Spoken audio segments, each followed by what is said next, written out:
ലാ യദ്ഖുലുൽ ജന്ന, നബി തങ്ങൾ പറയുന്നു സ്വർഗ്ഗത്തിൽ കിടക്കുകയില്ല ലഹ്മുൻ നബത മിനസ് സുഹ്തി, ഹറാമ് തിന്നു വളർന്ന മാംസം. വകുല്ലു ലഹ്മിൻ നബത മിനൽ സുഹ്തി കാനത്തിന്നാറു ഔലാബി, ഹറാമ് തിന്നു വളർന്നിട്ടുള്ള ഏതൊരു മാംസവും നരകമാണ് അതുകൊണ്ട് ബന്ധപ്പെട്ടിട്ടുള്ളത്. അതുകൊണ്ട് നമ്മൾ നടത്തുന്ന ഇടപാടുകൾ സാധുവാണോ അസാധുവാണോ അള്ളാഹുവിൻ്റെ നിയമത്തിൻ്റെ വീക്ഷണത്തിൽ എന്ന് പരിശോധിക്കേണ്ടത് നമ്മുടെ കടമയാകുന്നു.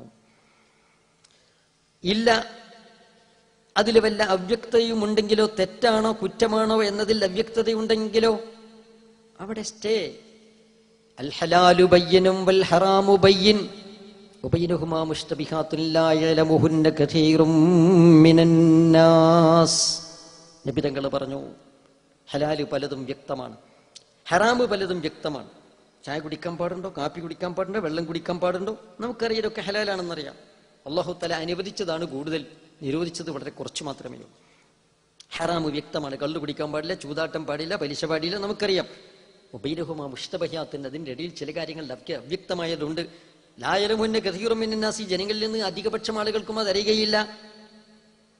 അത് ലാ യഅലമുന്ന കസീറും മിനന്നാസ്, ജനങ്ങളുടെ ഭൂരിപക്ഷം ആളുകൾക്കും അറിയുകയില്ല. അപ്പോൾ ആഴത്തിൽ വിജ്ഞാനമുള്ള ഗവേഷണ പടുക്കളായ മഹാരഥന്മാരായ പണ്ഡിതന്മാർക്ക് മാത്രമേ അറിയുകയുള്ളൂ. അങ്ങനെയുള്ള കാര്യങ്ങൾ ഫമൻ തറക്കഹാ ഫഖദ് ഇസ്തബ്റാ ലിദീനിഹി വഇർലിഹി, സംശയാസ്പദമായ കാര്യങ്ങൾ അത് വർജിച്ചാൽ അവൻ്റെ അഭിമാനത്തെയും അവൻ്റെ ദീനിനെയും അവൻ കുറ്റമറ്റതാക്കി തീർത്തു. അപ്പോൾ അതുകൊണ്ട് സംശയാസ്പദമായ കാര്യങ്ങൾ വ്യക്തമായി മഹാന്മാരായ പണ്ഡിതന്മാരിൽ നിന്ന് മനസ്സിലാക്കുന്നത് വരെ അതുമായി നമ്മൾ അടുക്കാൻ പാടില്ല, സ്റ്റേ കൊടുക്കണം. വ്യക്തമായി മനസ്സിലായതിനു ശേഷമേ മാത്രമേ അതുമായിട്ട് ബന്ധപ്പെടാൻ വേണ്ടി പാടുള്ളൂ. ആരാണ് ന്യൂനപക്ഷം? ഇതറിയുന്ന ന്യൂനപക്ഷം നമുക്ക് വല്ലതും അറിയുമോ? ഇല്ല. അള്ളാഹുവിന്റെ വിശുദ്ധ ഖുർആനിൽ നിന്നും തുരുസുന്നത്തിൽ നിന്നും അസ്പഷ്ടങ്ങളായ കാര്യങ്ങൾ, ഗവേഷണാത്മകമായ കാര്യങ്ങൾ, അത് ഗവേഷണം ചെയ്യാൻ നമുക്ക് അർഹതയില്ല. അതിന് യോഗ്യരായ സർവസമ്മതിതരായ മഹാരഥന്മാരായ ഫുഖഹാ, കർമ്മശാസ്ത്ര പണ്ഡിതന്മാർ, അവർ പിന്നെ അവരുടെ ഗ്രന്ഥങ്ങളിൽ ക്രോഡീകരിച്ച് രേഖപ്പെടുത്തി വച്ചിട്ടുണ്ട്. അതിൻ്റെ അടിസ്ഥാനത്തിൽ കാലികമായി വരുന്ന പ്രശ്നങ്ങൾ, അതിനെക്കുറിച്ച് പ്രതിവിധി കണ്ടെത്തുകയാണ് നമ്മുടെ ധർമ്മം. അത് നമ്മുടെ മഹാന്മാരായ ആലിമീങ്ങൾ, പൂർവീകരായ മഹാന്മാരായ ആലിമീങ്ങൾ രേഖപ്പെടുത്തി വെച്ചത്, അത് പരിശോധിച്ചുകൊണ്ടാണ് നമുക്ക് വിധി പറഞ്ഞു തരുന്നത്. ഈ അടിസ്ഥാനത്തിൽ, ഇസ്ലാമിക ഫിഖഹിന്റെ അടിസ്ഥാനത്തിൽ നമ്മുടെ ഈ വിഷയത്തെക്കുറിച്ച് ഒരു ലളിതമായ ചർച്ച നമുക്ക് നടത്താം. എല്ലാ സംശയങ്ങളും തീർക്കാൻ അത് സാധിക്കുകയില്ല. ഇത് വാസ്തവത്തിൽ സംവാദം എന്ന് ഒരു കൗതുകകരമായിട്ട് നിങ്ങളെയൊക്കെ ആകർഷിക്കാനും സദസ്സിൽ ഒരുമിച്ച് കൂട്ടാനും വേണ്ടി സംഘാടകർ വെച്ചിട്ടുണ്ടെങ്കിലും ഇവിടെ ഒരു വാദപ്രതിവാദമോ സംവാദമോ മുഖാമുഖമോ ഒന്നും നടത്തുന്നില്ല. ഇവിടെ ഒരു വിജയപരാജയം എന്നത് അളക്കുന്നുമില്ല. ഇവിടെ നമുക്കറിയാവുന്ന ചില യാഥാർത്ഥ്യങ്ങൾ സത്യാന്വേഷണ ബുദ്ധികളായ, നിർമത്സര ബുദ്ധികളായ അല്ലാഹുവിൻ്റെ ദീനിന്റെ വിധി ഇതിൽ എന്ത് എന്ന് മനസ്സിലാക്കാൻ ആഗ്രഹിക്കുന്ന ആളുകൾക്ക് പറഞ്ഞു കൊടുക്കുക എന്നത് മാത്രമാണ് ചെയ്യുന്നത്. സംശയമുള്ളത് എഴുതി ചോദിക്കാൻ ഫുൾ അഡ്രസ്സ് വേണം. ആ സംശയം വ്യക്തമായിട്ട് കുറഞ്ഞ വാക്കിൽ എഴുതി ഉള്ള സമയത്ത് നമുക്ക് സമയമുണ്ടെങ്കിൽ നമുക്ക് അതിന് മറുപടിയും പറയാം. ഇൻഷാ അല്ലാ ഇതിൻ്റെ ഒരു സംക്ഷിപ്ത രൂപമായിട്ട് പറയുമ്പം തന്നെ മിക്കവാറും നമുക്ക് സംശയം തീരും. പിന്നെ എന്നാൽ സംശയം ചോദിക്കാനായിട്ടൊരാൾ ഒരുങ്ങിയാലും സംശയമായിട്ട് തീരുമില്ല. അങ്ങനെ ചില ആൾക്കാർ സംശയം തീരാത്തവർ മുമ്പൊരുത്തം വന്നിട്ട് ഒരാളോട് പറഞ്ഞ് എൻ്റെ സംശയം ഉസ്താദ് എനിക്ക് തീരണില്ല, ഞാൻ ആരോട് ചോദിച്ചിട്ടും തീരണില്ല എന്ന്. അയാൾ കുറച്ച് വിളഞ്ഞ ഉസ്താദ്, അയാൾ പറഞ്ഞൊരു കാര്യം, എൻ്റെ എല്ലാ സംശയങ്ങളും കണ്ട് എഴുതിക്കൊണ്ടിരുന്നു. അവൻ എഴുതി 1-2-3 മാസം ഇരുന്ന് സംശയമൊക്കെ എഴുതി ഉസ്താദിൻ്റെ അടുത്ത് കൊടുത്തു. ഉസ്താദ് പറഞ്ഞ് ഇതെല്ലാം കൂടി കൊണ്ടുപോയിട്ട് കടലിൽ കൊണ്ടുപോയി എറിയുന്നത്. എല്ലാ സംശയം കൂടി കൊണ്ടുപോയി കടലിൽ എറിഞ്ഞ് എങ്ങനെയുണ്ടോന്ന് ചോദിച്ചു. ഉസ്താദ് അത് ആണ്ടോ ആണ്ടിയില്ലെന്ന് എനിക്കിപ്പോൾ വലിയ സംശയമുണ്ട്. എല്ലാം കൂടി കടലിൽ എറിഞ്ഞിട്ട് ഇനിയും സംശയം ബാക്കിയുണ്ട്. ഇതാ സംശയം എന്ന് പറഞ്ഞാൽ ചിലത് ആൾക്കാരെ സംശയം തീർക്കാൻ കഴിയില്ല. പക്ഷേ നമുക്ക് മനസാക്ഷി, ഇസ്തഫ്തി നഫ്സക്ക എന്ന് മഹാനായ നബി സ്വല്ലല്ലാഹു അലൈഹി വസല്ലം പറഞ്ഞു. ഏതൊരാളോടും ചെന്ന് ചോദിക്കുന്നതിൻ്റെ മുമ്പ് സ്വച്ഛമായ പ്രകൃതമുള്ള മനുഷ്യന് മനസാക്ഷി എന്ന് പറയുന്നൊരു കാര്യമുണ്ട്. ആ മനസാക്ഷിയോട് ചോദിച്ചാൽ അവന് കിട്ടും ഇത് ശരിയാണോ അല്ലേ എന്ന്. ആ മനസാക്ഷിയോടാണ് നമ്മൾ സംസാരിക്കുന്നത്. അപ്പോൾ അതുകൊണ്ട് നമുക്ക് വിഷയത്തിലേക്ക് കിടക്കാം. നെറ്റ്വർക്ക് ബിസിനസ് എന്ന് പറയുന്ന ബിസിനസ്സിനെ കുറിച്ചാണ് നമ്മളിപ്പോൾ ഇവിടെ ചർച്ച ചെയ്തു വരുന്നത്, അല്ലേ? നെറ്റ്വർക്ക് മാർക്കറ്റിംഗ് എന്ന് പേരുണ്ട്, നെറ്റ്വർക്ക് ബിസിനസ് എന്ന് പേരുണ്ട്, മൾട്ടി ലെവൽ മാർക്കറ്റിംഗ് എന്ന് പേരുണ്ട്, ഡയറക്റ്റ് മാർക്കറ്റിംഗ് സിസ്റ്റം എന്ന് പേരുണ്ട്. അതുപോലെ റഫറൽ മാർക്കറ്റിംഗ് എന്ന് പേരുണ്ട്. എല്ലാം ഏകദേശം ഒന്ന് തന്നെ.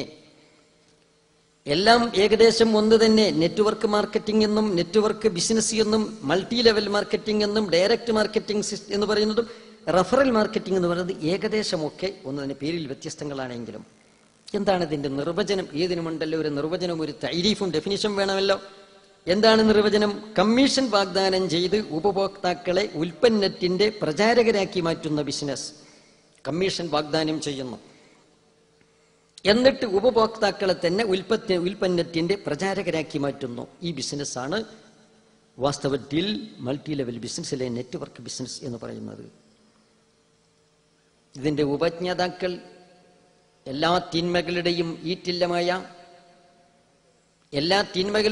ഈറ്റില്ലമായ അമേരിക്ക. ആ അമേരിക്കയിൽ നിന്ന് തന്നെ മനുഷ്യരാശിക്ക് ഗുണമുള്ള പലതും അവിടുന്ന് വരുന്നുണ്ട്. തിന്മകളുടെയും ഈറ്റില്ലം അത് തന്നെ. അമേരിക്കൻ മാർക്കറ്റ് റിസർച്ച് ഇൻസ്റ്റിറ്റ്യൂട്ട് ആണ് വാസ്തവത്തിൽ ഇതിന്റെ ഉപജ്ഞാതാക്കൾ. 1940 ചെറിയ രീതിയിൽ ഇത് ആവിർഭവിച്ചുവെങ്കിലും അത് പരാജയപ്പെടുകയാണ് ഉണ്ടായത്. നല്ലൊരു കമ്മീഷൻ പാക്കേജുകൾ ഇല്ലാത്തതുകൊണ്ടും അതുപോലെ തന്നെ ഗതാഗത സൗകര്യങ്ങളും വാർത്താവിനിമയ മാർഗങ്ങളുമൊക്കെ അന്നത്തിലും കുറവായതുകൊണ്ട് അത് വേണ്ടത്ര വിജയിച്ചില്ല. രണ്ടാമത് ഈ സൗകര്യങ്ങളൊക്കെ ലോകത്ത് ലഭ്യമായി തുടങ്ങിയപ്പോൾ 1960 അമേരിക്കയിൽ തന്നെ ഇത് പുനരാഗമിക്കുകയുണ്ടായി. ലോകത്ത് ഒന്നാമത്തേത് ആംബേ കോർപ്പറേഷനാണ്. നെറ്റ്വർക്ക് ബിസിനസ് രംഗത്ത് ലോകത്ത് ആദ്യമായി വന്നിട്ടുള്ളത് ആംബേയാണ്. ഇന്ത്യയിൽ ആദ്യമായി വന്നിട്ടുള്ളത് ക്വാണ്ടം ആകുന്നു. ഇന്ത്യയിൽ ഒന്നാമത്തേത് ക്വാണ്ടമാണ്. ആസ്ഥാനം ഇന്ത്യയിൽ ഡൽഹി. ക്വാണ്ടമുണ്ട്, ആംബേയുണ്ട്, കോണിബയോ ഉണ്ട്, RMP ഉണ്ട്, RCM ഉണ്ട്, DXN ഉണ്ട്, മോഡി കെയർ ഉണ്ട്, യൂണിഡോൾ ഉണ്ട്, ഇനിയും പലതും ഉണ്ട്. മിൻഹും മൻ ഖസസ്ന അലൈക വമിൻഹും മൻ ലം നഖ്സുസ് അലൈക. അല്ലേ? ധാരാളമുണ്ട്. എല്ലാറ്റിൻ്റെയും പൊതുധർമ്മം ഒന്ന് തന്നെ. നെറ്റ്വർക്ക് ബിസിനസ് വളരെയധികം ലോകത്ത് സ്വാധീനം ചെലുത്തി എന്ന് അതിന്റെ ആളുകൾ അവകാശപ്പെടുകയാണ്. 150 രാജ്യങ്ങളിൽ ലോക ബിസിനസിന്റെ 65% അവർ കീഴടക്കിയെന്ന അവകാശവാദം. ലോകത്തെ 34 ദശലക്ഷം ജനങ്ങൾ ഈ രീതി ഉപയോഗപ്പെടുത്തുന്നു എന്ന് അവകാശപ്പെടുന്നു. അമേരിക്കയിൽ മാത്രമായി 750 പരം നെറ്റ്വർക്ക് കമ്പനികൾ ഉണ്ട് എന്ന് റിപ്പോർട്ട് ചെയ്യപ്പെടുന്നു. അതിൽ 60% സ്ത്രീകൾ ആണ് പ്രവർത്തിച്ചു കൊണ്ടിരിക്കുന്നത്. പെണ്ണുങ്ങൾക്ക് വീട് വിടാന്തരം കയറി വർക്ക് ചെയ്യാൻ പറ്റുന്ന ഒരു ബിസിനസ്സാണിത്. അതുകൊണ്ട് 60% പെണ്ണുങ്ങളാണ്. പിന്നെ ആംബേയിൽ മാത്രം എടുത്താൽ 70% സ്ത്രീകളാണ്.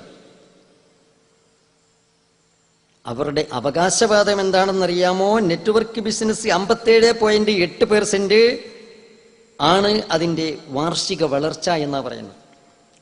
അതേ അവസരം ട്രഡീഷണൽ മാർക്കറ്റിംഗ് ആണെങ്കിലോ, നമ്മുടെ പരമ്പരാഗത മാർക്കറ്റിംഗ് സിസ്റ്റം, അത് വർഷത്തിൽ 9% മാത്രമാണ് അതിന്റെ വളർച്ച.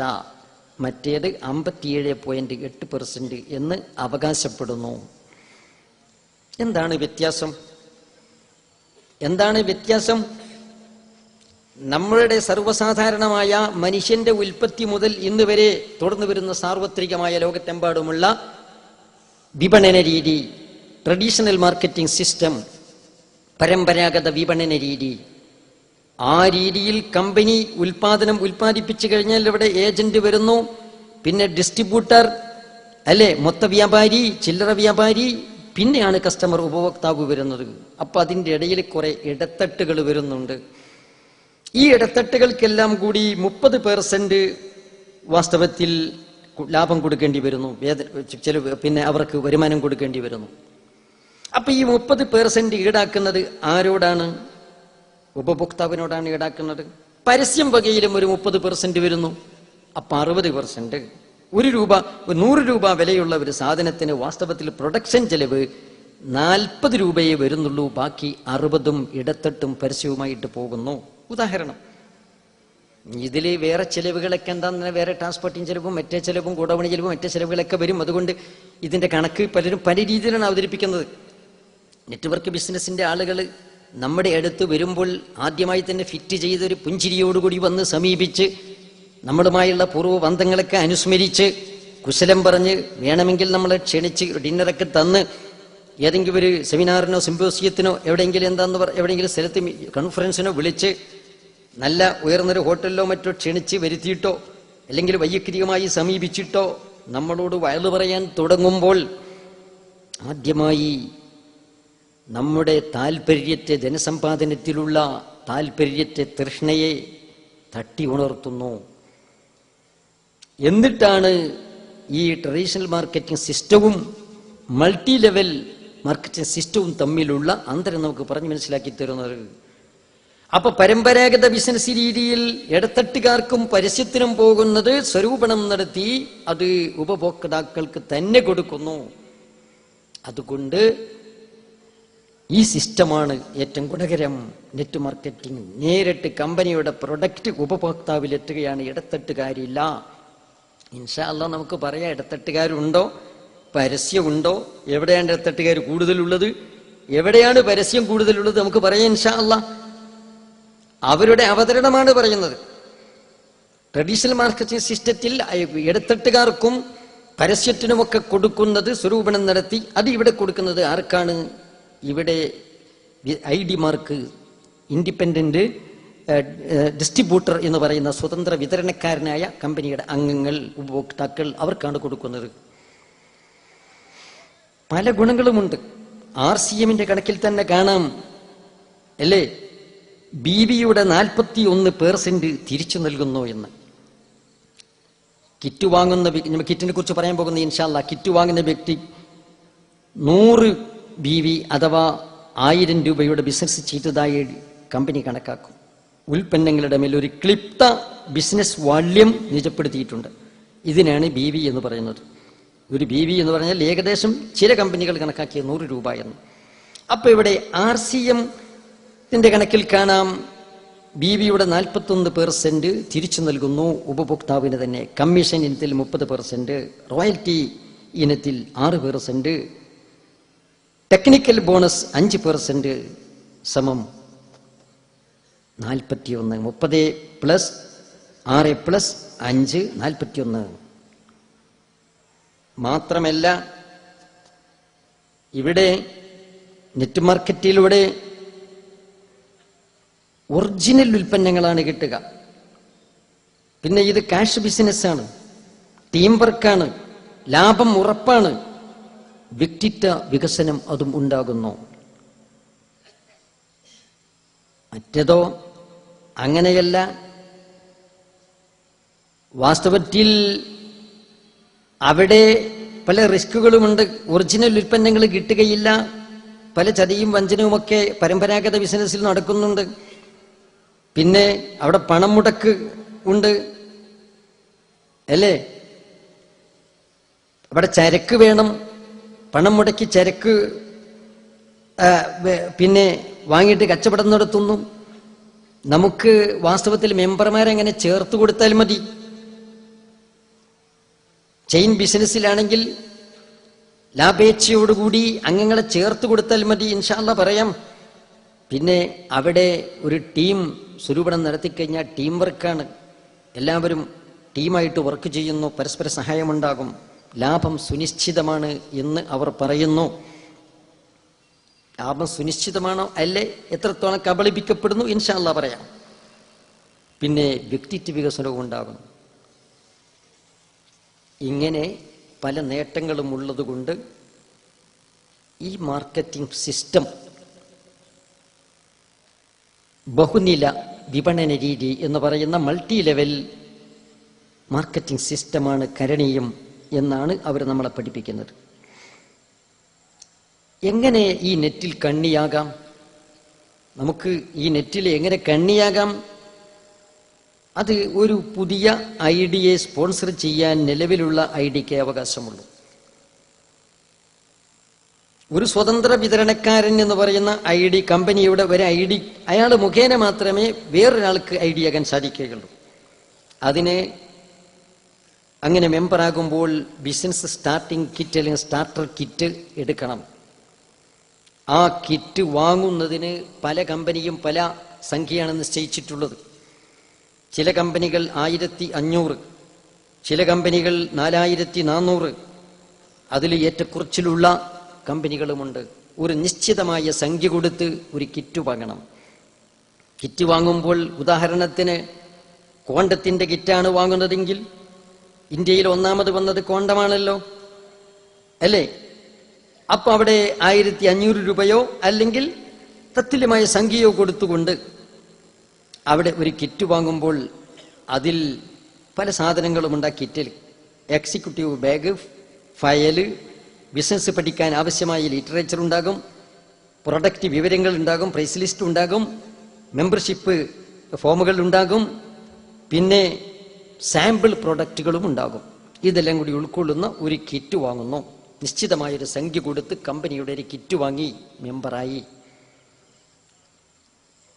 ഇവിടെ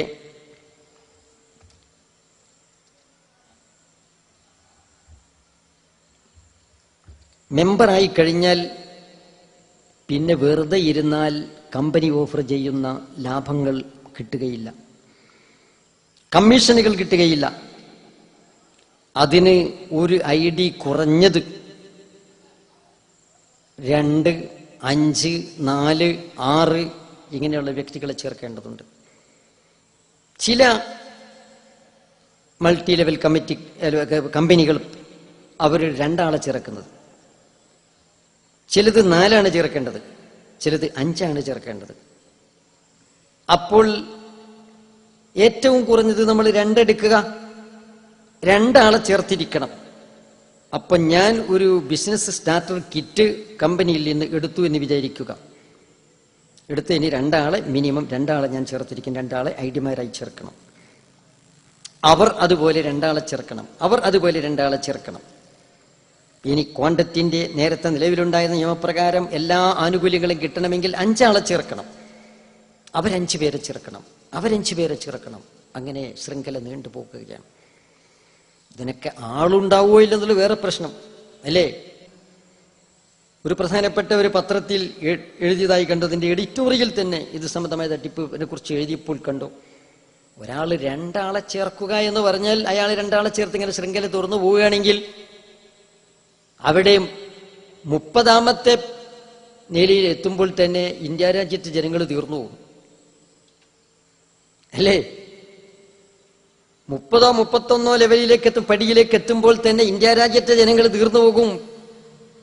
പിന്നെ ഇത് മുസീബത്ത് വന്ന സ്ഥലങ്ങളിൽ അമേരിക്കയിലേക്ക് വേണ്ടി ഒരു പിന്നെ ആളെ തെരഞ്ഞ് പിന്നെ ഇവിടെ ആളുണ്ടാവില്ല. അങ്ങനെ ലക്ഷക്കണക്കിനല്ല കോടിക്കണക്കിന് ആളുകൾ അവസാനം വഞ്ചിക്കപ്പെടും. മേലെ തട്ടിൽ ഒരു 10% ആളുകൾക്ക് ലാഭം കിട്ടുന്നതിന് വേണ്ടി എത്രയോ ആളുകൾ വഞ്ചിക്കപ്പെടുന്ന ദുസ്ഥിതി വരുമെന്ന് ഒരു പ്രമുഖ പത്രത്തിന്റെ എഡിറ്റോറിയൽ എഴുതിയതായിട്ട് കാണാൻ സാധിച്ചു. സാധനം എൻ്റെ കയ്യിലുണ്ട്, ഇരിക്കട്ടെ. അപ്പൊ ഇങ്ങനെ ഐഡിമാരെ നമ്മുടെ കീഴിൽ ശൃംഖല സൃഷ്ടിക്കുന്ന രൂപം അങ്ങനെയാണ്. ഇതിന് വ്യവസ്ഥകൾ പല കമ്പനികൾക്കും പല രീതിയിലാണുള്ളത്.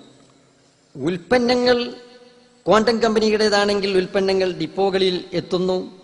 ഇന്ത്യയിൽ ക്വാണ്ടത്തിന് 200-ലധികം ഡിപ്പോകളുണ്ട്. ഐഡിമാർക്ക് മാത്രം ഡിപ്പോകളിൽ നിന്ന് ഉൽപ്പന്നങ്ങൾ 30% വരെയുള്ള ഡിസ്കൗണ്ടോട് കൂടിയാണ് വാങ്ങാൻ സാധിക്കുന്നത് എന്നൊക്കെ അവർ അവകാശപ്പെടുകയാണ്. എന്നാൽ ഐഡിമാരെ ചേർത്ത് കഴിഞ്ഞാൽ ഈ അംഗങ്ങൾ, ഈ വിതരണക്കാർ, സ്വതന്ത്ര വിതരണക്കാർ എന്ന് പറയുന്ന അംഗങ്ങൾ, അവർ എല്ലാ മാസവും നിശ്ചിതമായ ഒരു സംഖ്യയുടെ പ്രൊഡക്റ്റുകൾ കമ്പനിയുടേത് വാങ്ങിയിരിക്കണം എന്ന് നിബന്ധനയുണ്ട്. മെമ്പറാകുന്ന ഞാനാണ് മെമ്പറായതെങ്കിൽ ഫസ്റ്റ് ID ഞാനായി, ഞാനാണ് സ്പോൺസർ ചെയ്യുന്നത് മറ്റുള്ളവരെങ്കിൽ ഞാൻ സ്പോൺസർ ചെയ്ത ആളുകളും അവർ സ്പോൺസർ ചെയ്ത ആളുകളും അവർ സ്പോൺസർ ചെയ്ത ആളുകളും എല്ലാവരും പ്രതിമാസം നിശ്ചിതമായ ഒരു സംഖ്യക്കുള്ള പ്രൊഡക്റ്റുകൾ കമ്പനിയുടേത് വാങ്ങിയിരിക്കണം. എങ്കിൽ മാത്രമേ ആനുകൂല്യങ്ങൾ കിട്ടുകയുള്ളൂ. മനുഷ്യനെ വരിഞ്ഞു കെട്ടി വ്യാമോഹത്തിന്റെ മുൾമുനയിൽ നിർത്തി കമ്പനിയുടെ ഏത് പ്രൊഡക്റ്റും വിറ്റഴിക്കുവാനുള്ള ഒരു നിർബന്ധിത സാഹചര്യം സൃഷ്ടിക്കുകയാണ് ഇവിടെ ചെയ്യുന്നത്. നിർബന്ധമില്ല എന്ന് ആവർത്തിച്ചു പറയും. പക്ഷെ പെട്ടുപോയവൻ നിർബന്ധിതനായി. അവന് ഇനി അടങ്ങിയിരിക്കാൻ പറ്റുകയില്ല. ലാഭം കിട്ടണമെങ്കിൽ കണ്ണികൾ സൃഷ്ടിക്കണം. ആ കണ്ണികൾ അവിടെ പർച്ചേസ് നടത്തണം, നടത്തുന്നില്ലെങ്കിൽ അവരെ കൊണ്ട് നടത്തിക്കണം. അവർ എനിക്ക് കീഴിൽ ആളുകളെ ചേർക്കണം, ചേർക്കുന്നില്ലെങ്കിൽ ചേർക്കാനുള്ള പ്രചോദനം കൊടുത്തുകൊണ്ടിരിക്കണം. നിരന്തരമായുള്ള ഈ പ്രവർത്തനങ്ങൾ നടത്തിക്കൊണ്ടിരിക്കുകയാണ്. ഇങ്ങനെയാണ് ഇതിൽ കണ്ണിയാകുന്നത്, അല്ലേ? അപ്പൊ ഇവിടെ നിശ്ചിതമായ ഒരു സംഖ്യക്കുള്ള ടേൺ ഓവർ പ്രതിമാസം നടത്തിയിരിക്കണം. ഇല്ലെങ്കിൽ ആനുകൂല്യങ്ങൾ നഷ്ടപ്പെട്ടു പോകുന്നതാണ്.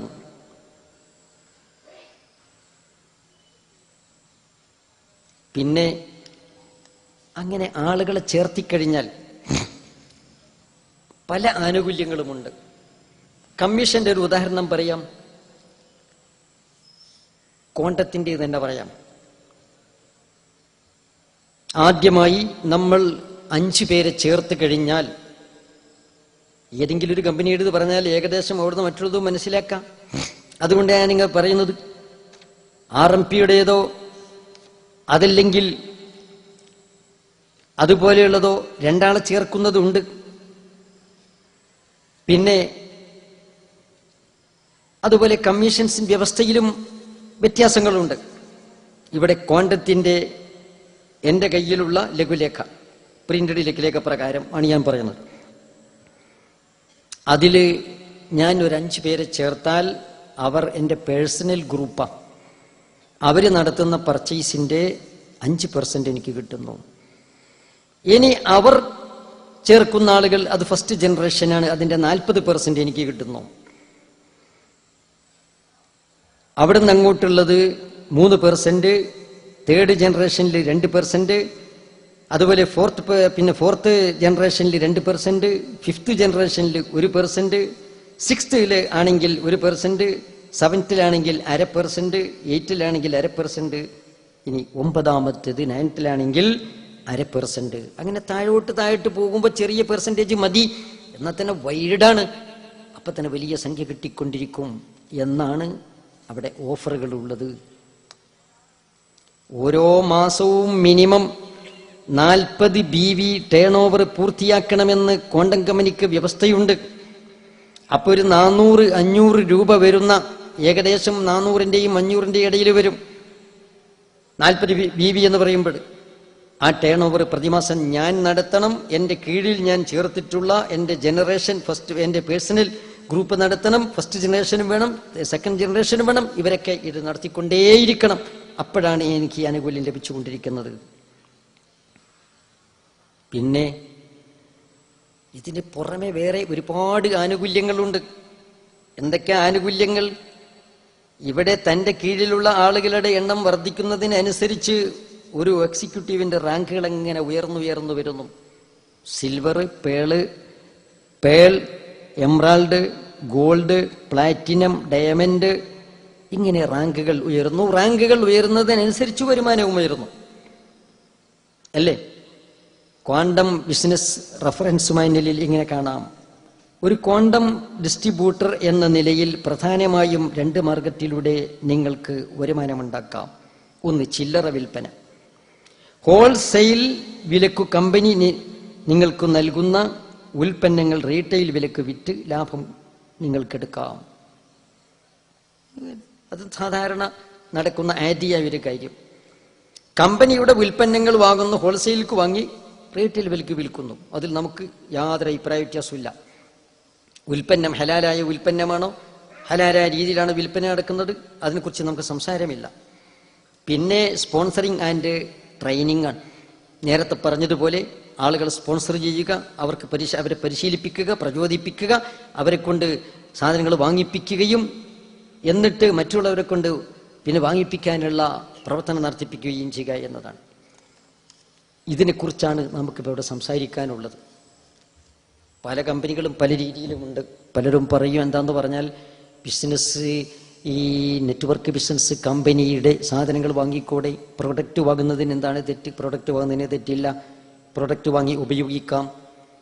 പലരും വസ്ത്രം മാത്രം കൊടുക്കുന്നതുണ്ട്. പല കോണ്ടത്തെ പോലെ ഒരുവിധം ഉൽപ്പന്നങ്ങൾ മുഴുവനും വിറ്റഴിക്കുന്നവരുണ്ട്. അതുപോലെ തന്നെ വെറും ഔഷധങ്ങൾ, മരുന്നുകൾ മാത്രം കൊടുക്കുന്ന ചില നെറ്റ്വർക്ക് ബിസിനസ് കമ്പനികളുണ്ട്. ഏതായിരുന്നാലും പ്രൊഡക്റ്റ് വാങ്ങി ഉപയോഗിക്കുന്നതിന് വിരോധമില്ല, ഹലാലായ പ്രൊഡക്റ്റെങ്കിൽ. അത് വാങ്ങി ലാഭത്തിന് വിൽക്കുന്നു, ഒരു വിലക്ക് വാങ്ങി ഒരു വിലക്ക് വിറ്റ് ഡിഫറൻസ് ലാഭമായി എടുക്കുന്നു. അത് സാധാരണ കച്ചവട രീതിയാണ്, അതിന് വിരോധമില്ല.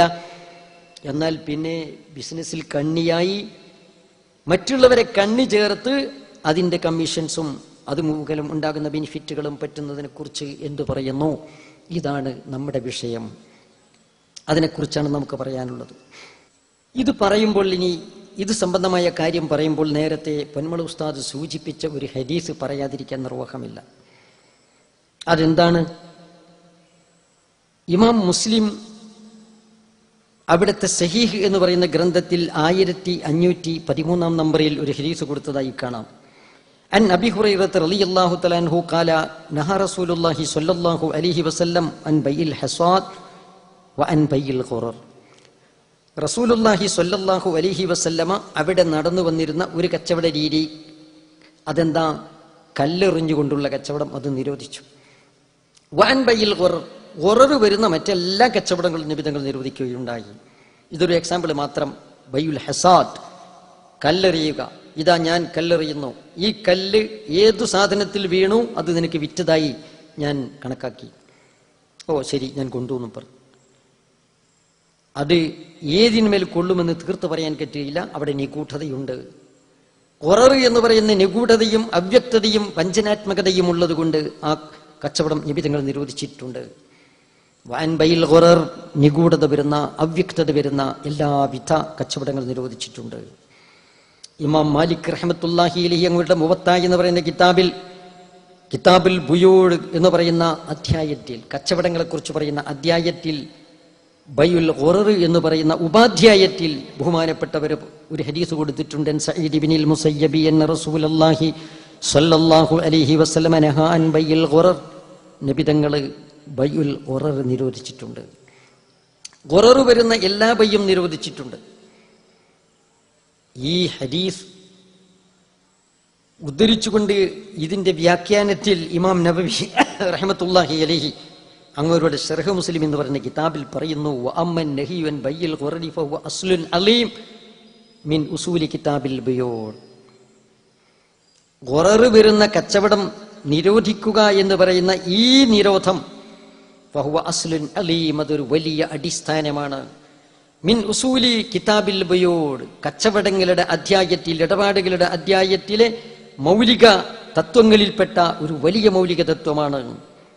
വയദ്ഖുലു ഫീഹി മസായിലു കസീറ ഗൈറു മുൻഹസിറ, അസംഖ്യം പ്രശ്നങ്ങൾ അതിൽ കടന്നു വരുന്നു. നിരവധി പ്രശ്നങ്ങൾക്ക് പരിഹാരമാണ് ഈ നിരോധനം എന്ന് മഹാനവറുകൾ പറയുകയാണ്. അപ്പോൾ പിന്നെ ഖുറർ ഉണ്ടോ ഇല്ലേ? അധിക ഇടപാടുകളും ബഹുമാനപ്പെട്ടവർ തന്നെ രേഖപ്പെടുത്തിയാൽ നമുക്ക് കാണാൻ സാധിക്കുന്നതാണ്. അധിക ഇടപാടുകളും നിഷിദ്ധമാകുന്നതിനുള്ള കാരണമായി വർത്തിക്കുന്നത് ഖുറർ എന്ന് പറയുന്ന സംഗതിയാണ്. അപ്പോൾ എന്താണ് ഖുറർ?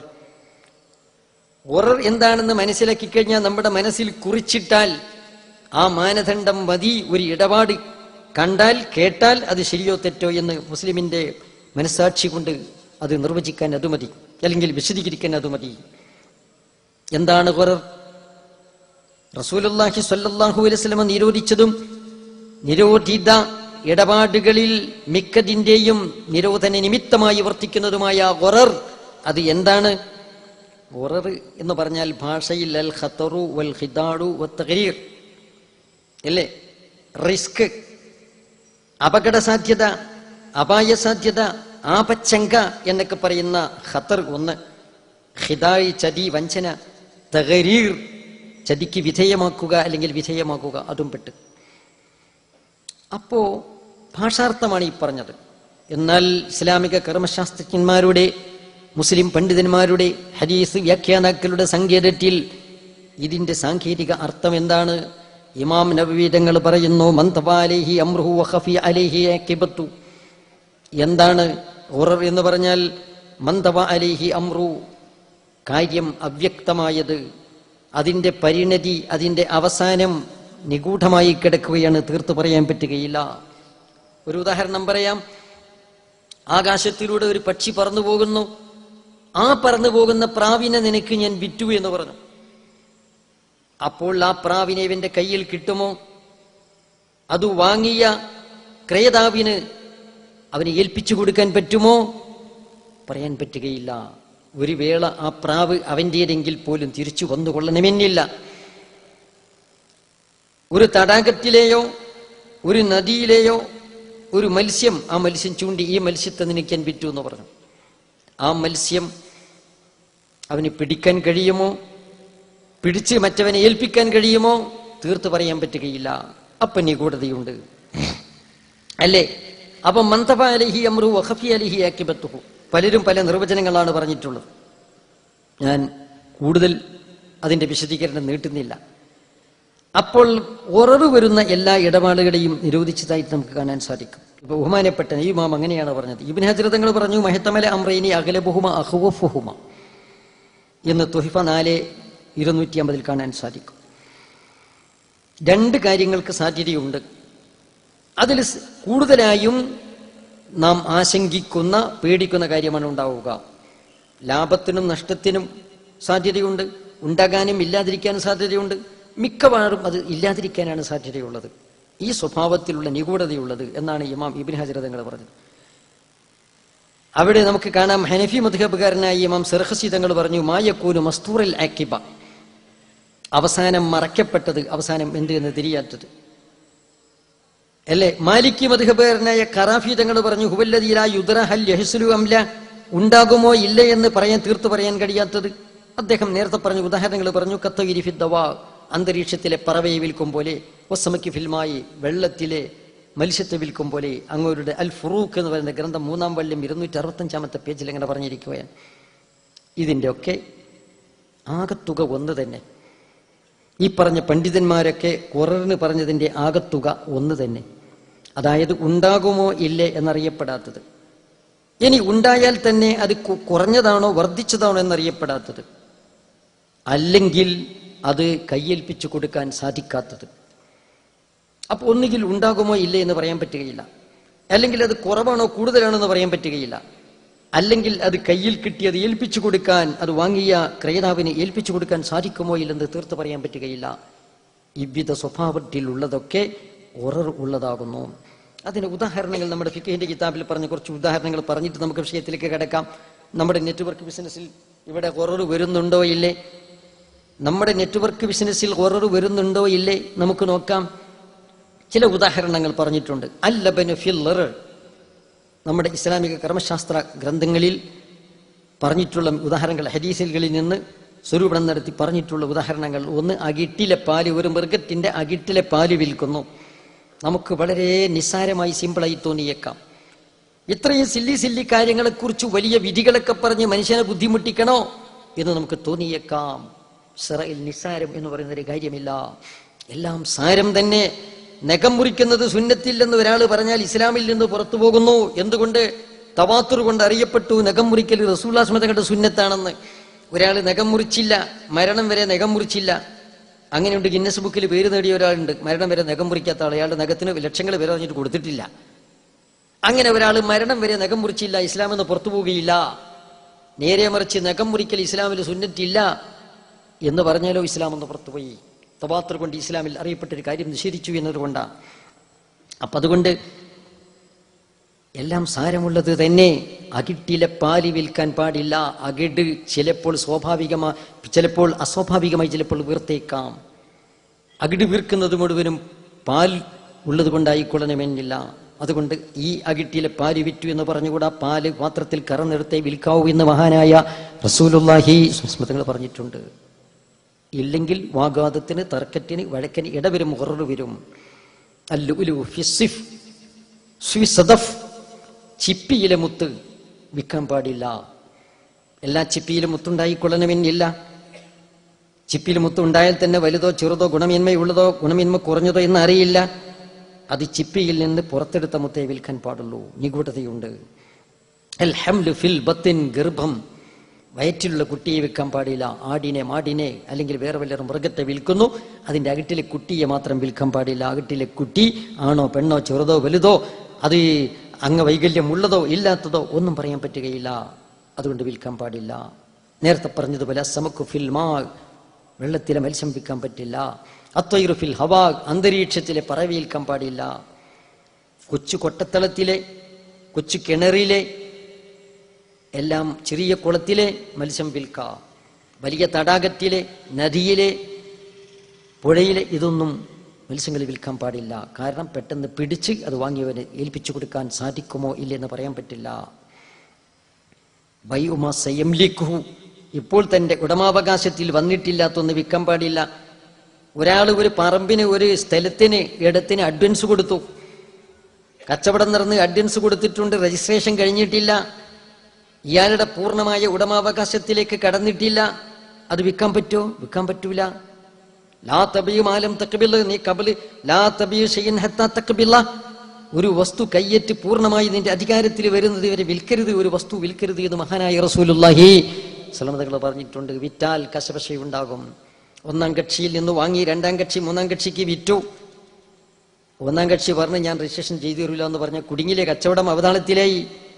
ഇങ്ങനെയുള്ള ഒരു ഏച്ചിക്കെട്ട് വരാൻ പാടില്ല ഒരു കച്ചവടത്തിലും. ഇസ്ലാമിലെ സകലമായ ഇടപാടുകളും വളരെ സുതാര്യമാണ്. അതാര്യമായ ഒരു ഇടപാടിനെയും ഇസ്ലാം അംഗീകരിച്ചത് നമുക്ക് കാണാൻ സാധിക്കുകയില്ല.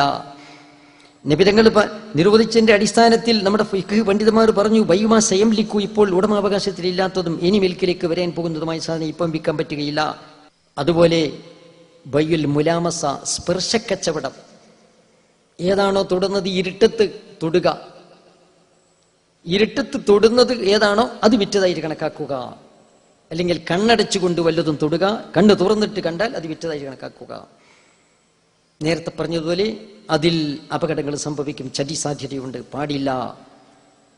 അതുപോലെ തന്നെ ബൈഉൽ ഹസാത്ത്, നേരത്തെ പറഞ്ഞതുപോലെ കല്ലേറ് കച്ചവടം, ഈ കല്ല് എവിടെ വീഴുന്നു അത് വിറ്റതായിട്ട് കണക്കാക്കി. അല്ലെങ്കിൽ ഭൂമി കച്ചവടത്തിൽ ഈ കല്ല് ഞാൻ എറിയുന്നു, കല്ല് എവിടെ വന്ന് വീഴുന്നു ആ റേഞ്ചിലുള്ളത് നിനക്ക് വിറ്റതായിട്ട് ഞാൻ കണക്കാക്കി, പാടില്ല. ഒരു വേള എതിർച്ചയ കല്ല് തൊട്ടടുത്ത് തന്നെ വീണേക്കാം, ചിലപ്പോൾ വിചാരിച്ചതിലേറെ ദൂരത്തിൽ പോയേക്കാം. അപ്പോൾ അവിടെ പല വിധത്തിലുള്ള ഉററുകളും സംഭവിക്കും എന്നതുകൊണ്ട് പാടില്ല. ബൈഉൽ ഇർബത്തിൽ ഖാനിസ്, ഒരാൾ വലവീശി മത്സ്യം പിടിക്കുന്നു, ഞാൻ ഒന്നാമതായി വലവീശിയാൽ ആ വലയിൽ കുടുങ്ങുന്ന മത്സ്യം നിനക്ക് ഞാൻ വിറ്റു, പാടില്ല. ഒരു വേള ഒരു മത്സ്യവും കുടുങ്ങിയില്ലെന്ന് വന്നേക്കാം, അല്ലേ? ഈ നെറ്റിൽ ചിലപ്പോ എന്താന്ന് പറഞ്ഞാൽ ചില നെറ്റ്വർക്കിന്റെ പ്രബോധകരായ പ്രചാരകരായ ആളുകൾ മാസങ്ങളോട് നടന്നിട്ട് ഒരാളെയും കിട്ടാതെ അങ്ങനെ നെടുപേർപ്പെട്ടിരിക്കുന്നത് കാണാം, അല്ലേ? ചിലപ്പോ നെറ്റില് ഒരു ദിവസം കൊണ്ട് തന്നെ കുറെ വിഡ്ഢികൾ ഒന്നായിട്ട് വീണെന്നും വരാം. അതുപോലെ തന്നെ ഈ ബൈഉൽ ഇർബത്തിൽ ഖാനിസ് എന്ന് പറയുന്നത്, അവിടെ മത്സ്യം പിടിക്കുന്നവൻ വലവീശി ഒരു തവണ അങ്ങോട്ട് വല വീശിയാൽ ആദ്യമായിട്ട് വല വീശി കിട്ടുന്ന വലയിൽ കുടുങ്ങുന്ന മത്സ്യം നിനക്ക് ഞാൻ വിറ്റോന്ന് ഇപ്പം പറയാൻ പറ്റൂല. ഒരു വേള മത്സ്യം കുടുങ്ങിയില്ലെന്ന് വന്നേക്കാം, കുടുങ്ങിയാൽ തന്നെ അത് കൂടുതലോ കുറവോ എന്നറിയാൻ പറ്റില്ല. ബൈഉൽ ഇർബത്തിൽ ഖവായിസ്, മുങ്ങി മുത്തെടുക്കുന്നവനും പറയുന്നു, ഞാൻ ഒന്നാമത്തെ തവണ മുങ്ങി കിട്ടുന്ന ആ മുത്ത് മുഴുവനും നിനക്ക് ഞാൻ വിറ്റു. ഒരു പക്ഷേ അവന് കിട്ടുന്ന ചിപ്പിയിൽ ഒരൊറ്റ മുത്തും ഇല്ലെന്ന് വന്നേക്കാം, അല്ലെങ്കിൽ എടുത്ത ചിപ്പിയിൽ മുഴുവനും മുത്തുണ്ടായി എന്ന് വന്നേക്കാം. പലതും സംഭവിക്കാം. അവ്യക്തതയുണ്ട്, നിഗൂഢതയുണ്ട്, ഉററുണ്ട്, പാടില്ല. ബൈഉൽ മഅദൂം, ഇല്ലാത്തത് വിൽക്കാൻ പാടില്ല. ഇത്താച്ചി അറബികൾക്കൊരു പതിവുണ്ടായിരുന്നു, എൻ്റെ ഈ മൃഗം പ്രസവിച്ച ആ കുട്ടിക്ക് പിന്നൊരു കുട്ടി ഉണ്ടായി, അതിനെ എനിക്ക് ഇപ്പം വിറ്റു എന്ന് പറഞ്ഞ് അഡ്വാൻസ് വിൽക്കണ കച്ചവടം, തമാശ കച്ചവടമായാലും ഗരി കച്ചവടമായിരുന്നല്ലോ. ഇസ്ലാം നിരോധിച്ചിരിക്കുന്നു. ഇതിലൊക്കെ നിഗൂഢതയും അവ്യക്തതയുമുണ്ട്, ചതിസാധ്യതയുണ്ട് എന്നതുകൊണ്ട് നിരോധിച്ചിരിക്കുകയാണ്. അപ്പോൾ ഏകദേശം ഒരു രൂപം നമുക്ക് മനസ്സിലായി. എന്നാൽ പിന്നെ നിസ്സാരമായ എന്നാൽ അനിവാര്യമായ ഒഴിച്ചു നിർത്താൻ പറ്റാത്ത വ്യാപകാവശ്യമുള്ള ചില അല്ലറ ചില്ലറ ഉറർ ഇസ്ലാം അനുവദിച്ചിട്ടുണ്ട്. ആ ഇടപാട് മഹാനായ റസൂലുള്ളാഹി സ്വല്ലല്ലാഹു അലൈഹി വസല്ലം തങ്ങൾ തന്നെ അംഗീകാരം നൽകിയിട്ടുണ്ട്. ഒരു വിധത്തിലുള്ള നിഗൂഢതയും ഇല്ലാത്ത ഇടപാടുകൾ അത് ചിലപ്പോൾ അസാധ്യമാണല്ലോ.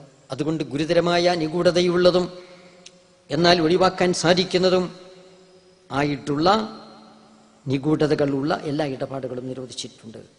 അല്ലറ ചില്ലറ കാര്യങ്ങളിൽ അതിന് ഉദാഹരണമായിട്ടൊരു വീട് വിൽക്കുന്നു, വീട് കണ്ടിട്ടുണ്ട്, അതിൻ്റെ ചുമര് കണ്ടു, അതിൻ്റെ പിന്നെ സീലിംഗ് കണ്ട്, അതിൻ്റെ അകം കണ്ടു, പുറം കണ്ടു, എല്ലാം കണ്ടു. പക്ഷേ അതിൻ്റെ അടിത്തറ ഭൂമിയിലേക്ക് ഇറങ്ങിയ അടിത്തറ കണ്ടിട്ടില്ല. കണ്ടാൽ തന്നെ എവിടെയെങ്കിലും ഒന്ന് മാന്തി കീറി നോക്കിയാൽ തന്നെയും ആ ഭാഗമേ കാണുകയുള്ളൂ, അതിൻ്റെ എല്ലാ ഭാഗവും കാണാൻ പറ്റുകയില്ല. അവിടെ വീട് കച്ചവടം ചെയ്യുമ്പോൾ ഇത്രയും കണ്ട ഈ കെട്ടിടം അത് താങ്ങി നിർത്തുന്ന ബേസ് സ്വാഭാവികമായും അത് ഉറപ്പുള്ളതും ബലമുള്ളതുമായിരിക്കും എന്ന നിഗമനത്തിലാണ് കച്ചവടം നടക്കുന്നത്. അവിടെ കാണാത്തതാണല്ലോ കച്ചവടം ചെയ്തത്. പക്ഷെ ആ ഹൊറർ വളരെ നിസ്സാരം, അനിവാര്യം, അത് സഹിക്കുകയില്ലാതെ വിവാഹമില്ലാത്തത് കൊണ്ട് ഇസ്ലാം അനുവദിച്ചിട്ടുണ്ട്. അശാത്തുൽ ഹാമില് അൽ ഹംല്, ഗർഭിണിയായ ഒരു മൃഗത്തെ വിൽക്കുന്നു, ഉദാഹരണം ഒരു ആട്ടിനെ വിൽക്കുന്നു, ഗർഭിണിയായ ഒരു ആട്ടിനെ വിൽക്കുന്നു, ഗർഭത്തോടുകൂടി വിൽക്കുന്നു. അവിടെ ആടാണ് മുഖ്യം, അതാണ് മത്ബൂൾ, മറ്റേത് താബി അനുബന്ധം മാത്രമാണ്. അതുകൊണ്ട് അവിടെ ഗർഭത്തെ ഒഴിച്ചു നിർത്താൻ നിർവാഹമില്ല. അതുപോലെ വളരെ മഷക്കത്തുണ്ട്. അതുകൊണ്ട് അവിടെ നിസ്സാരമായ ഒരു ഹൊറർ മാത്രമേ ഉള്ളൂ. നേരെ മറിച്ച് തള്ളയെ ഒഴിവാക്കി കുട്ടിയെ മാത്രം വിൽക്കാൻ പാടില്ല, ഹൊറർ വലുതാണ്. തള്ളയെ വിൽക്കുന്നു, കൂട്ടത്തിൽ കുട്ടിയുമുണ്ട്, വിരോധമില്ല. അതുപോലെ തന്നെ ദാബത്തും ഫിലറിയ ലബൻ, അകിട്ടിൽ പാലുള്ള ഒരു മൃഗത്തെ വിൽക്കുന്നു, ആടാണ് അവിടെ യഥാർത്ഥ മബിയൾ, പാല് അനുബന്ധമായി, അത് നിസ്സാരമാണ്, ഇസ്ലാം അനുവദിച്ചിട്ടുണ്ട്. ജുബത്തും മഹശൂബത്തും കുത്തിനെ, പഞ്ഞി നിറച്ച ഒരു കോട്ട്, അതിൻ്റെ ഉള്ളിലെ പഞ്ഞി പുറത്തെടുത്ത് കാണിക്കാൻ സാധിക്കുകയില്ല. അപ്പം അതുകൊണ്ട് സാമ്പിളിന് വേണ്ടി എവിടെയെങ്കിലും ഒന്ന് കാണിച്ചാൽ തന്നെ ഫുള്ള് കാണിക്കാൻ പറ്റുകയില്ല. അവിടെ ചെറിയൊരു ഹൊററുണ്ട്, ആ ഹൊറർ ഇസ്ലാം അംഗീകരിച്ചിട്ടുണ്ട്, അനുവദിച്ചിട്ടുണ്ട്. ഇജാറത്തു ഷഹരിമായ അന്നഹു റുബമായ എങ്കുസ്, നാം വാടക കൊടുക്കുന്നു, ഒരു മാസക്കണക്കിന് വാടക കൊടുക്കുന്നു. മാസം ചാന്ദ്രമാസമാണെങ്കിൽ 29, 30, 29, 30. സൗരമാസമാണെങ്കിലോ അവിടെ 28, 30, 31 വ്യത്യാസമുണ്ടാകും. ഒരു മാസത്തിൽ 2000 രൂപ വാടക നിശ്ചയിച്ചുകൊണ്ട് ഒരു റൂം വാടകയ്ക്ക് കൊടുത്തു. അത് ചിലപ്പോൾ മാസം 28 ആണെങ്കിലും 30 ആണെങ്കിലും 31 ആണെങ്കിലും 2000 രൂപ തന്നെ വാടക. അല്ല, ചാന്ദ്രമാസക്കണക്കിലാണ്, അറബി മാസക്കണക്കിലാണ് വാടക കൊടുത്തെങ്കിൽ മാസം 29 ആണെങ്കിലും വാടക 2000 തന്നെ. അപ്പൊ അവിടെ ചെറിയൊരു വ്യത്യാസം വന്നല്ലോ. ആ ഹൊറർ അത് നിസ്സാരമാണ്, അത് ഇസ്ലാം അനുവദിച്ചിട്ടുണ്ട് അല്ലേ? ഇതുപോലെയുള്ള ഒരുപാട് ഉദാഹരണങ്ങളുണ്ട്. നിസ്സാരമായതും ഒഴിവാക്കാൻ പ്രയാസമുള്ളതുമായിട്ടുള്ള ചില ഹൊററുകൾ അതനുവദിച്ചിട്ടുണ്ട്. ഫിഖ് ഗ്രന്ഥങ്ങളിൽ ഇക്കാര്യം നമുക്ക് മനസ്സിലാക്കാൻ സാധിക്കുന്നതാണ്. എന്നാൽ ഇവിടെ നമുക്ക് നെറ്റ്വർക്ക് ബിസിനസ്സിലേക്ക് കടക്കാം. നെറ്റ്വർക്ക് ബിസിനസ് എന്ന് പറയുമ്പോൾ അതിനൊക്കെ പൊതുവായൊരു സ്വഭാവം എല്ലാറ്റിനും ഉണ്ട് എന്ന് പറഞ്ഞു. ഞാൻ അതിൻ്റെ ഇസ്ലാമികമായ വിധി സഹൃദയരായ സന്മനസ്സുള്ളവരായ സത്യാന്വേഷണ ബുദ്ധികളായ ആളുകളുടെ മുമ്പിൽ വെക്കും മുമ്പ് ആദ്യമായിട്ട് നെറ്റ്വർക്ക് ബിസിനസ്സിനെ സംബന്ധിച്ച്, ഇതൊക്കെ മൂല്യക്കന്മാർ ലോകം തിരിയാത്തത് കൊണ്ട്, ബിസിനസ് എന്താണെന്ന് തിരിയാത്തത് കൊണ്ട്, പള്ളിയുടെ മൂലയിൽ ചൊറിഞ്ഞിരിക്കുന്ന ഇവർ എന്തൊക്കെ പറയുകയാണ് എന്ന് പറയുന്നവരും ജൽപ്പിക്കുന്നവരുമുണ്ട്. ഒരു കാര്യം ചെയ്യാൻ നമുക്ക് ആദ്യമായി നെറ്റ്വർക്ക് മാർക്കറ്റിങ്ങിനെ സംബന്ധിച്ചൊരു അവലോകനം, നമുക്ക് മറ്റുള്ളവർ നടത്തിയൊരു അവലോകനം നമുക്കൊന്ന് നടത്താം. എന്നിട്ട് നമുക്ക് മതപരമായ വിധി പറയാം. ഇത് ശരിയാണോ തെറ്റാണോ എന്ന് മറ്റുള്ളവർ പറഞ്ഞതിനെ കുറിച്ച് നമുക്കൊന്ന് ചിന്തിക്കാം. ഇവിടെ നേരത്തെ ഞാൻ പറഞ്ഞു, പല കമ്പനികളുമുണ്ട്. ക്വാണ്ടമുണ്ട്, ആംബേ ഉണ്ട്, ആംബേ തന്നെ അല്ല RMP ഉണ്ട്, അതുപോലെ തന്നെ ആംബേ ഉണ്ട്, RCM ഉണ്ട്, പിന്നെ നേരത്തെ പറഞ്ഞ DXN ഉണ്ട്. ഇങ്ങനെ പല നെറ്റ്വർക്ക് കമ്പനികളുമുണ്ട്. എല്ലാറ്റിൻ്റെയും പൊതു സ്വഭാവം ഒന്ന് തന്നെ. കോണിബയോ ഇത് സംബന്ധമായി ഭൗതികന്മാരായ ആളുകൾ എന്തു പറഞ്ഞു, പത്രമാസിക വീക്കിലികൾ എന്തു പറഞ്ഞു?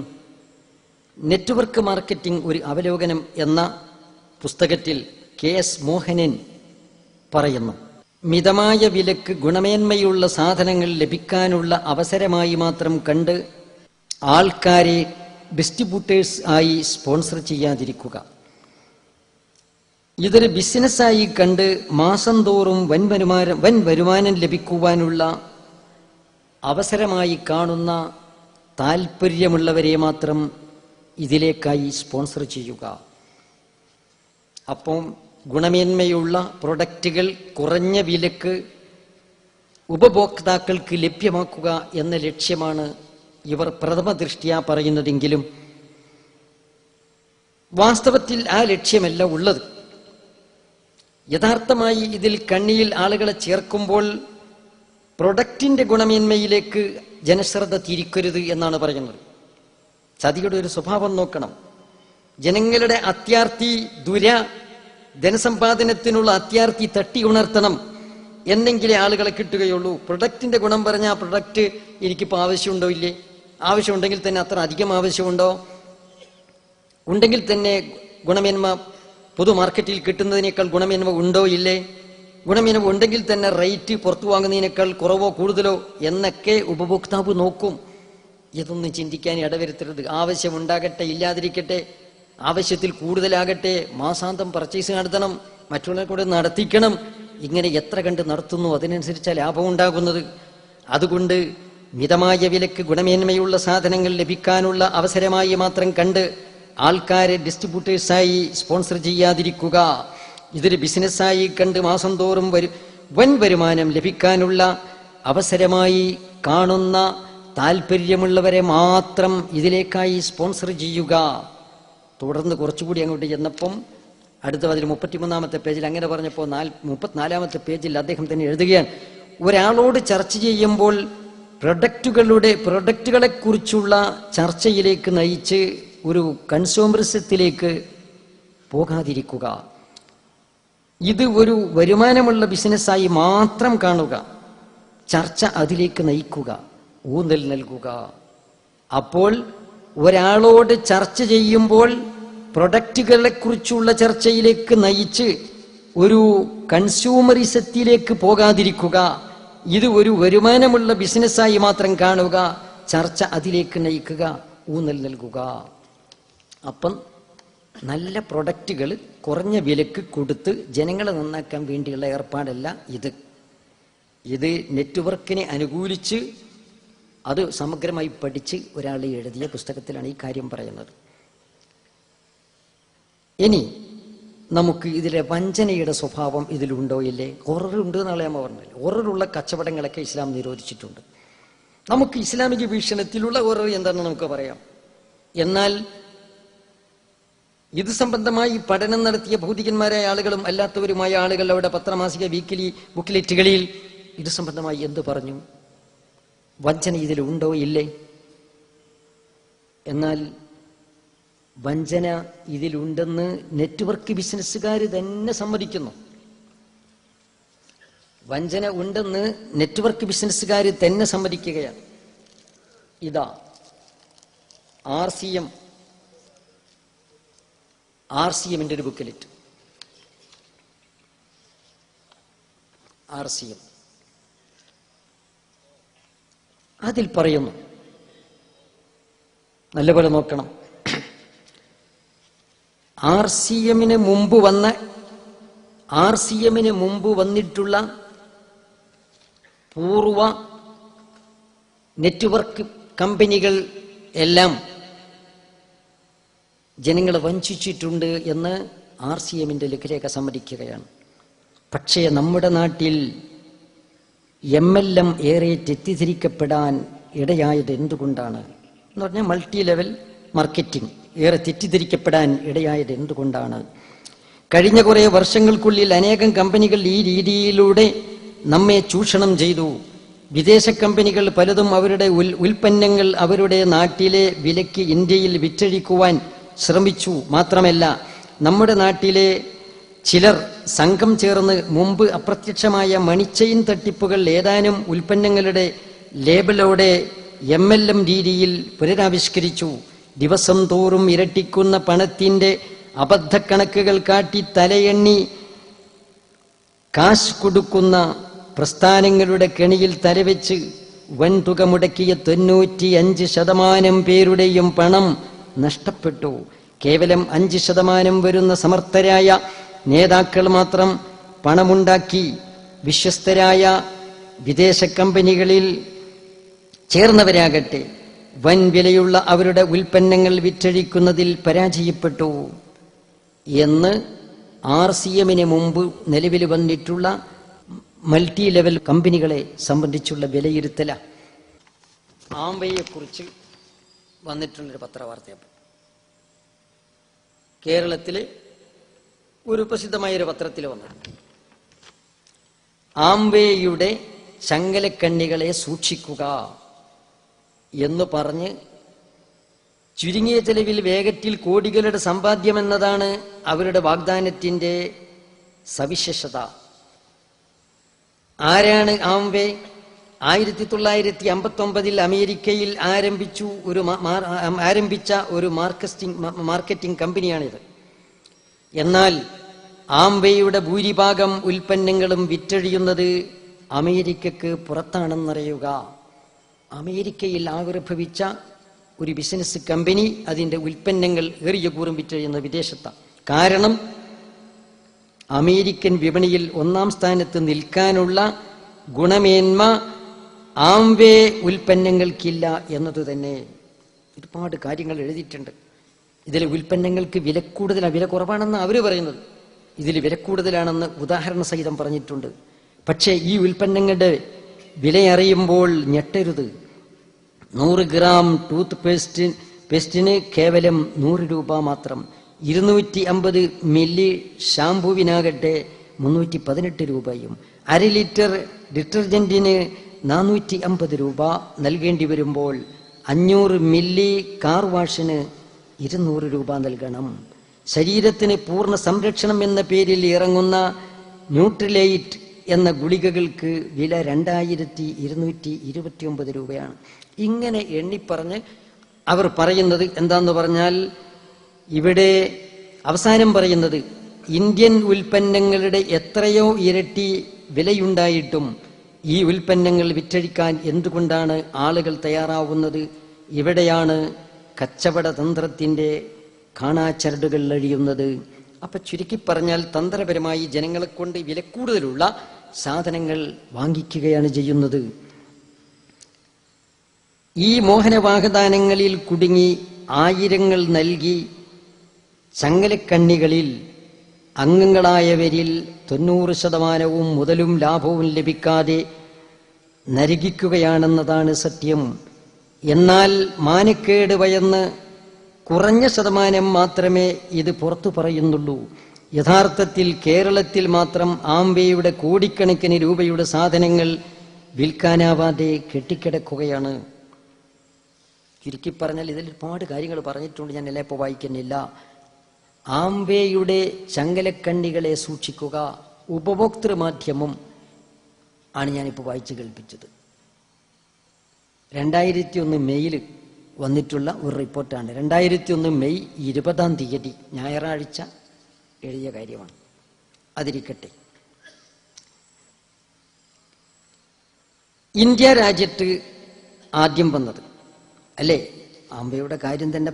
ഇവിടെ എന്താന്ന് പറഞ്ഞാൽ ആംബയുടെ കാര്യം അങ്ങനെ പറഞ്ഞു വിട്ടൂടാ. വളരെ കൂടുതൽ പ്രചാരം നേടിയ ഒന്നാണ് ആംബി എന്ന് പറയുന്നത് അല്ലേ. വാരാന്ത മാധ്യമം എഴുതിയത് പോരാ, നമുക്ക് നമ്മൾ മാതൃഭൂമി എന്ത് എഴുതി അതുകൂടി ഒന്ന് കാണണമല്ലോ. ആംബയെക്കുറിച്ച് മാതൃഭൂമി എഴുതിയത് കൂടി നമുക്കൊന്ന് കാണാം. മാതൃഭൂമി ഇതാണ്.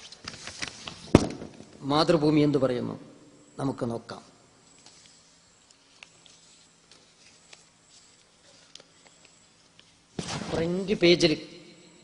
ഫ്രണ്ട് പേജിൽ ടോപ്പ് തന്നെ കൊടുത്ത ലേഖനം 2003 ഡിസംബർ 23, 2003 ഡിസംബർ 29 മാതൃഭൂമി അതിൻ്റെ ടോപ്പിലെ ലേഖനത്തിൽ തന്നെ ഇതാ കൊടുക്കുന്നു. ആംബയെക്കുറിച്ചാണ് പറയുന്നത്.